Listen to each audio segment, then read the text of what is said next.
Okay, we have one last thing, just a bit of a plug for Doc Hazard, as he has authored a couple of books. One of them we do have available that's over there on the table, and this is Thoughts and Advice from an Old Cattleman. So please, if you're interested, take a look at his book. We have quite a few available, more than just what's on the table. We have more in inventory, so to speak. So if you're interested, please take a look, and we can take your payment up there at the registration desk. Now, how the rest of the day is going to go, we do have one more speaker. We're very privileged to have Mark Hazard, Gordon's son, to be along as well. And after I introduce him, we'll let him speak, and we'll end the day with a question and answer session for everybody, as well as take care of and hand out the door prizes. So please don't leave too early if you absolutely don't have to. Mark is going to visit about the financial end of things. And, you know, in any of these operations, we always talk about the different parts, whether it's the quality of life, whether it's the land, the grass, the cattle, those aspects of it. And as Doc most certainly pointed out, that making a profit is an absolute part of making this sustainable and even regenerative as we move forward. So Mark not only made the trip, but agreed to speak and share the financial backing. He's got an education and experience in the legal part of the industry, as well as the banking part of the industry. So please, let's welcome Mark to be our closeout speaker of the day. Thank you. Thank you, Josh. Let me tell you first thing. I understand that your mind can't take in what your rump can't stand, so I'm not going to try to talk too long here for you. And I'm glad to be up here. I love coming up in this part of the country. They're tough people up here. If you got to plug in your damn pickup truck to get it started in the morning, you're tough. And Josh mentioned something about me being a lawyer, and that's true. I don't really advertise that. I got a very good education at Mississippi State University, and then I went to law school at Ole Miss, where I learned the 3 R's: robbing, rooking, and repossessing. And that helped me in the banking business, too. I didn't always want to be a banker because I had in my mind this image of what a banker was. And that was somebody with silver in his hair and gold in his teeth and lead in his ass. And that isn't really what I wanted to be. But I am glad to be here today, and I like being, Minot's not really rural, but I think a lot of you probably come from rural areas just like I do. And I was wondering if where you're from is kind of like where I am. We have something in Clay County, Mississippi that is more dangerous than the AIDS or a mad dog or anything like that. It's called a part-time auxiliary deputy sheriff. Y'all got it? These guys, they get off work at the factory and they head straight to the sheriff's office, and he lets them wear a badge and sometimes a gun, and they're just there all the time. They don't really do anything but hang around, and they're called an auxiliary. So we got one in West Point named Bubba, and he hangs there all the time. And last Saturday night, he was in there, naturally, and they had a big wreck out on the 4-lane. So the sheriff comes in and said, "Bubba, I need you to go with me. We've got a wreck out on the 4-lane. "Yes, sir." Boy, he's happy. He's going. They pull up, lights flashing, sirens going.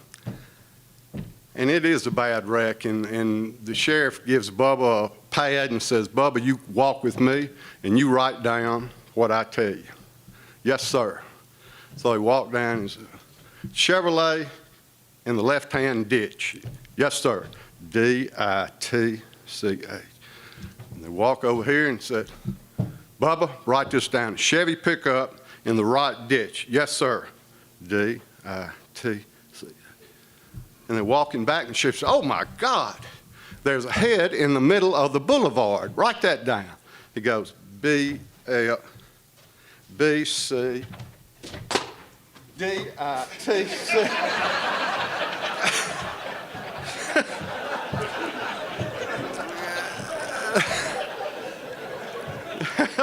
I don't know, y'all might have somebody like that, but we got one of those.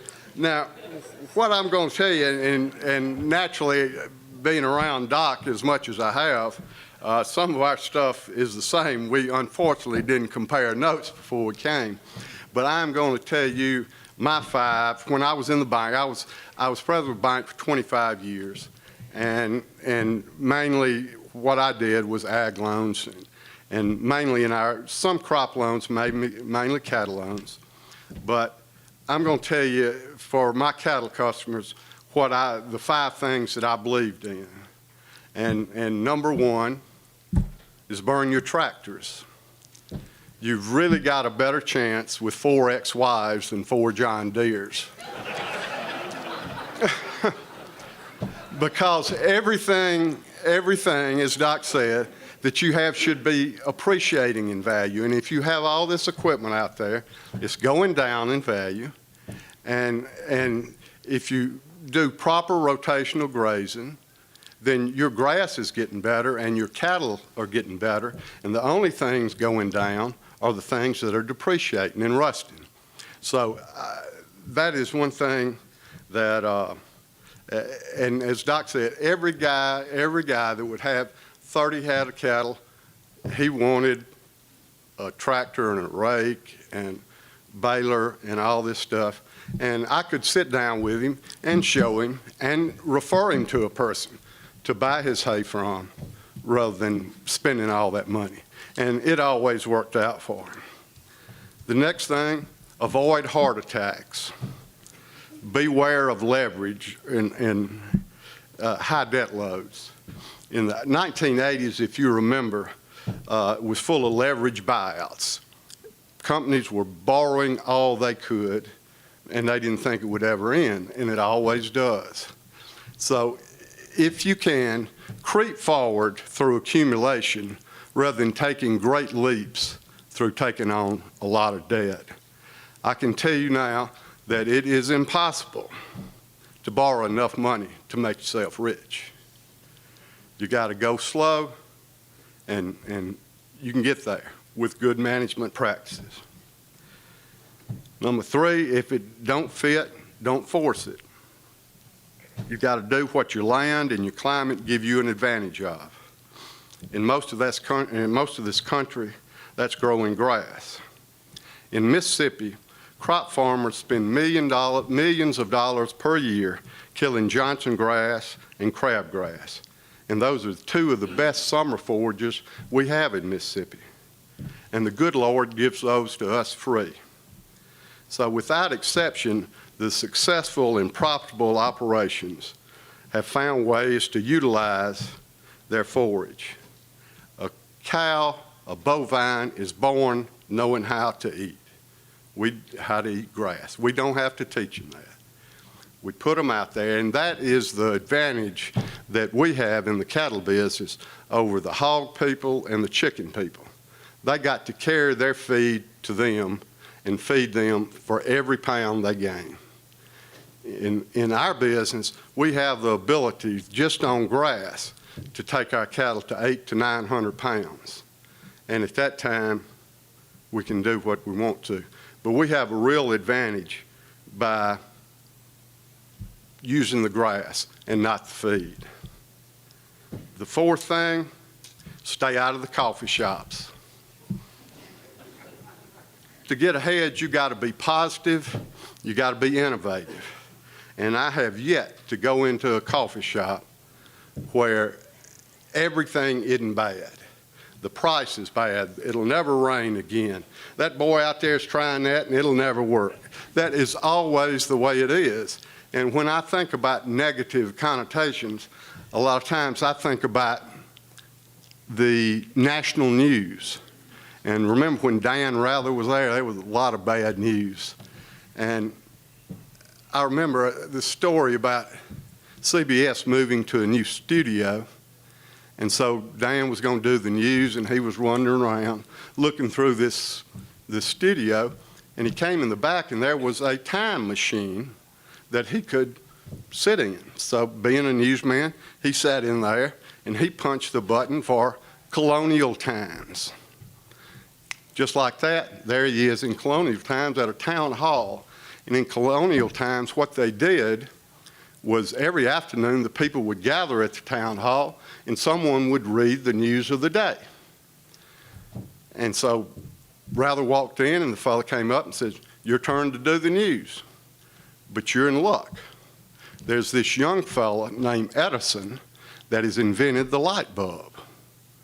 You know how Rather opened the news?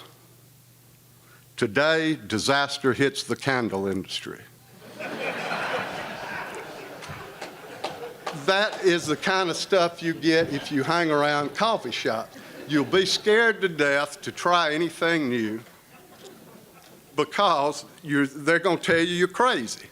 So try different stuff and stay out of those coffee shops. And the next thing is KISS, or keep it simple, stupid. What we're doing is trying to put weight on cattle as cheaply as we can. Common sense is the first thing we got to look at. And then we just know the basics. The basics of buying cattle. If you're in the steer business, you know, don't go out there and buy a number 1 calf. Buy 1.5. Okie is what we buy. If you do that, then over time, though, if you buy 300 head of 1.5s, you'll end up out of 300 with 1 load of number 1 cattle. And the rest of them will be what you paid for. So you make money, real money, on that 1 load, and the others, you make what you would have made.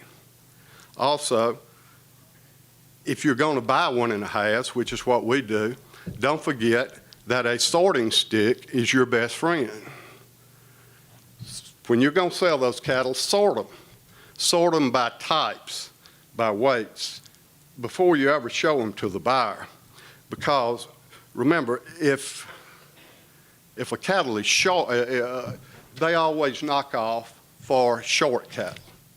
So if you got a pen of short cattle, there aren't any short cattle, right? They're just short compared to others. So use that short sorting stick and get your uniform groups to sell them with. And then when you sell them, try to contract them on your farm for delivery. Get a good contract, make it clear, you know, the price, what is merchable, what is not. But it's common sense that everybody does, and that's why I say the cattle business is just keep it simple and put the weight on the cattle. Now I'm going to talk a little bit about banking and what I look for in loans when I was in the bank. I do want to tell you that I'm not like this banker from Chicago I want to mention to you. He lived in Chicago and he was a banker, and he was just tired of the crime.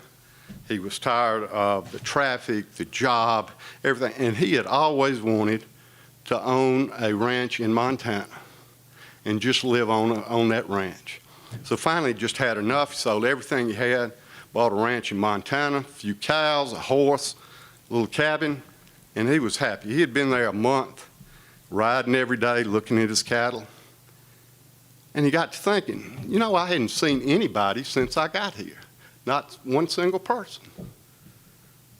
The next day, he just happened to be out riding, working on a cross fence was an old cowboy. So he's glad to see anybody. He went riding up to him and got on and said, introduced himself and said, "Man, it gets lonely up here, doesn't it?" And he said, "Yeah, ain't many people." So I don't know about that. And the old cowboy says, "Well, let me tell you something. It's going to be a party Saturday night." And the bank said, all right. And the cowboy says, "Now I want to warn you, there's going to be a lot of whiskeys drinking and some wild sex."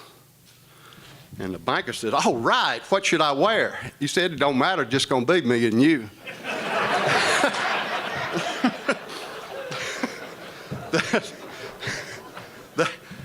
I'm not that guy.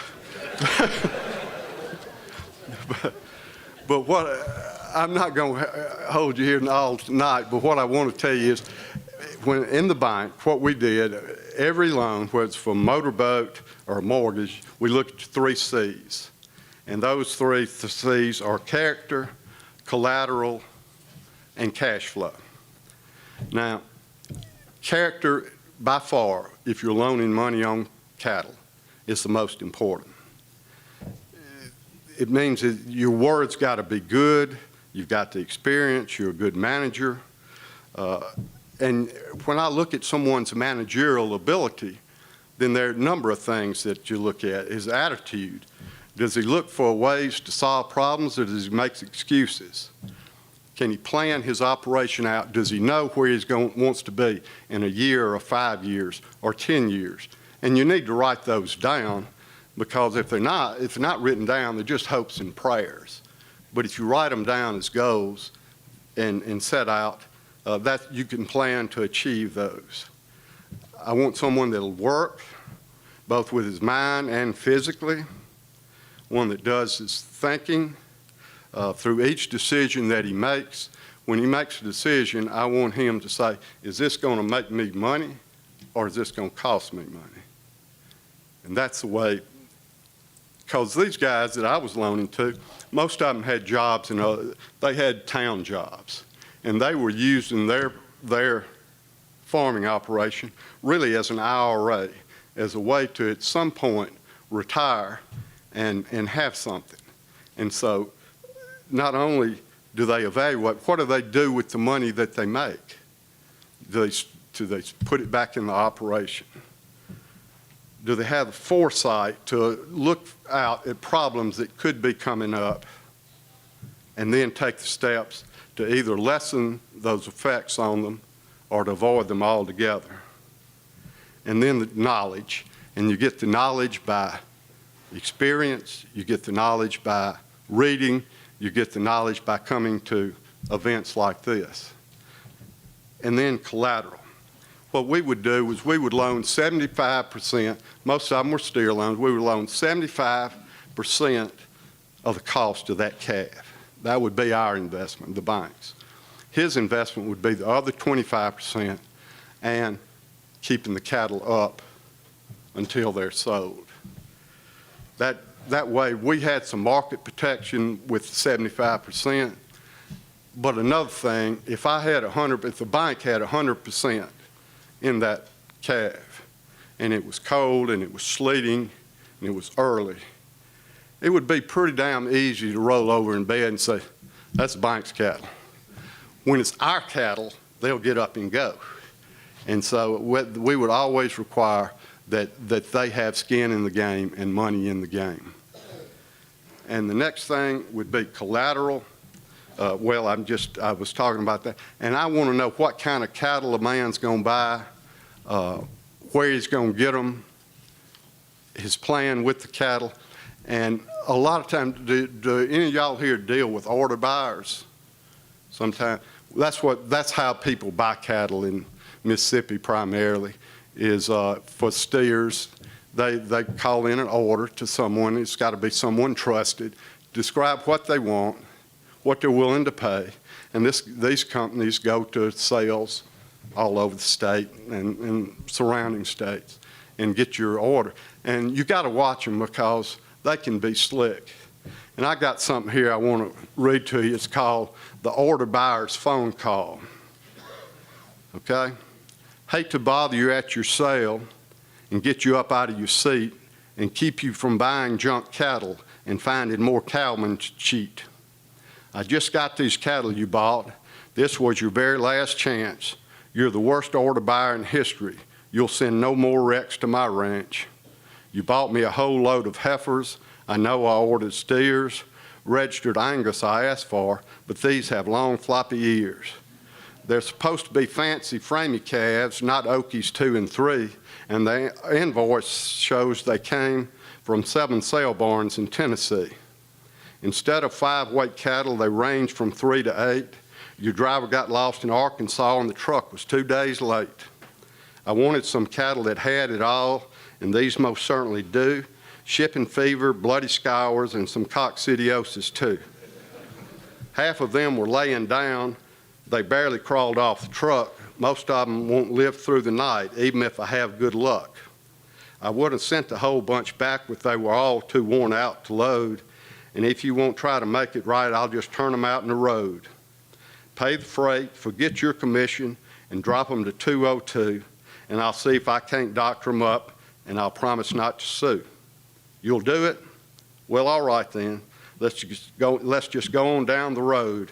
And while I've got you on the phone, could you get me one more load?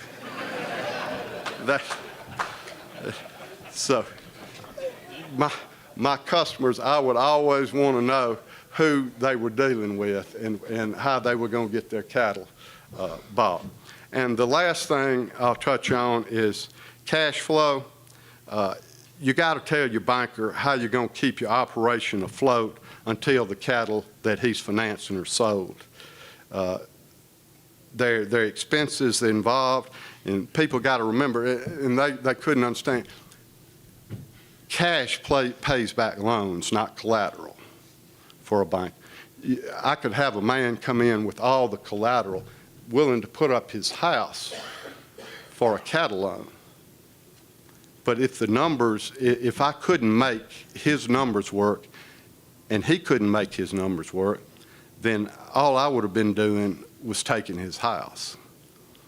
If you can't take your banker a piece of paper showing how realistically how this is going to work, then he's not going to fool with you, and he shouldn't. He's doing you a disservice if you cannot prove to him how you're going to be able to repay the loan that you're asking for.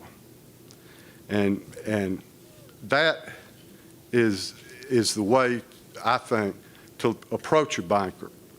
Now, in closing, I want to tell you that the biggest mistakes are always made in times like this, in profitable times. That's when good times lead to complacency, higher non-farm capital purchases. We're not paying attention to the best management practices because money is readily coming in from the high price of calves. But what you got to do is don't ever get leverage to the point that someone controls your destiny. This is a good time to pay down debt and protect your independence. Those that don't learn from history are bound to repeat it. And when you repeat history and borrow too much and leverage yourself so that someone else controls your livelihood and your family's livelihood, then you're setting yourself up for disaster. So use these positive times, these good times that the cow-calf people are in, and pay that debt down so you can continue with the way of life that you've chosen. Okay? Thank y'all.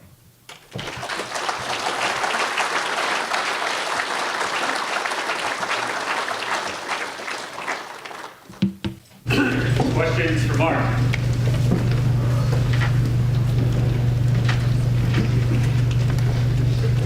I got one, man.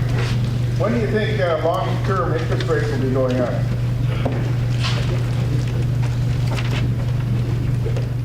I would say in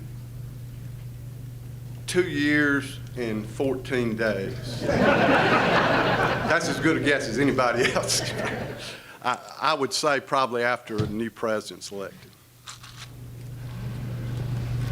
That'd be my guess. Other questions? Just speaking from a banker's opinion, as someone who's already in the industry for probably 13 years now, how is it that when the cattle prices hit this, apparently some guys have access to an unlimited money stream to buy cows and red pasture end up all on banker's money? It is insane to me, and I've never been through anything like this before. But when cattle prices would get as high as, say, 10 years ago, when they were really, really high, that's when every damn fool in the county wanted to get in the cow business. And there were a few banks that would lend to them, but I just couldn't. if I have to foreclose on a guy, that's my fault. I didn't do my job. And some of these bankers, now if they're willing to loan that kind of money here, you're very fortunate, because at home, we've got a town of 12,000. We've got 5 banks in it, and there's only one that will half-ass loan to a farmer. My old bank, which was bought out corporately, they will not make a loan to a farmer for anything if he makes his living in agriculture. So I can't answer why some banks do that. I was always trying to loan more money when cattle were cheap and get people in at that point. I always thought that was the better way to go. Okay. Thank y'all.